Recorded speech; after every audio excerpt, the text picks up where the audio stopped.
costly work stoppage appears to be coming to a close here. General Motors has now reached a tentative deal with the United Auto Workers Union. And today's move by GM follows similar steps by Ford and Jeep's parent company, Stellantis. WLWT News 5's Todd Dykes is live with more in Westchester now, where 115 GM workers walked off the job 5 weeks ago. Todd.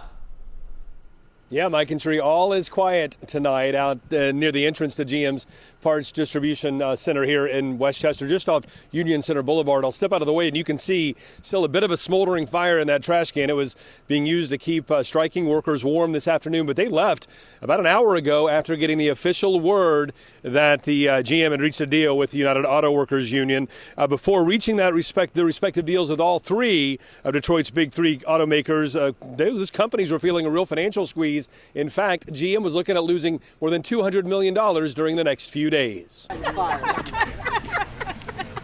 Warmed by flames from a trash can fire, these striking GM workers had reason to smile today. We knew it was just a matter of time that we would get an agreement also. This morning, General Motors followed the lead of Ford and Chrysler's parent company, Stellantis, by reaching a tentative contract with the United Auto Workers Union. We just know everybody's getting ready to get more money now. As president of UAW Local 674, Janet Billingsley represents 115 people who walked off the job at GM's Westchester distribution plant in late September. UAW used to be the American dream, but here lately it's been, like our president Shawn Fain said, a race to the bottom. So we've stopped that race to the bottom. We're getting back to where we should be now. As part of the tentative contract, GM workers here and elsewhere will get 25% pay raises and cost of living adjustments. I do like what I'm hearing. Robin Baker and her husband Zach spent days on the picket line while some of their coworkers searched for ways to generate more cash than the $500 a week they got in strike pay from the UAW.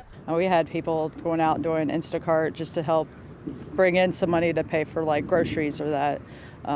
They already had their bills figured out with the strike money to help pay for their bills, but then they needed a little extra cash to pay for like their groceries. The Bakers are confident the tentative contract will give struggling colleagues a boost, even if it does come at a cost to the car buying public. Yes, car prices might go up a little more, but that would happen even if we didn't get this contract.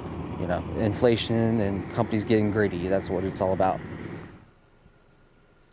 Now, as part of the deal that GM reached with the United Auto Workers today, workers are going to be heading back to GM facilities nationwide, including here in Westchester, while preparations are made for a vote on whether or not to ratify the contract that was reached earlier today or to shoot it down and return to the picket line. And the same goes for workers at Ford plants, including the transmission plant in nearby Sharonville, and for workers with Stellantis.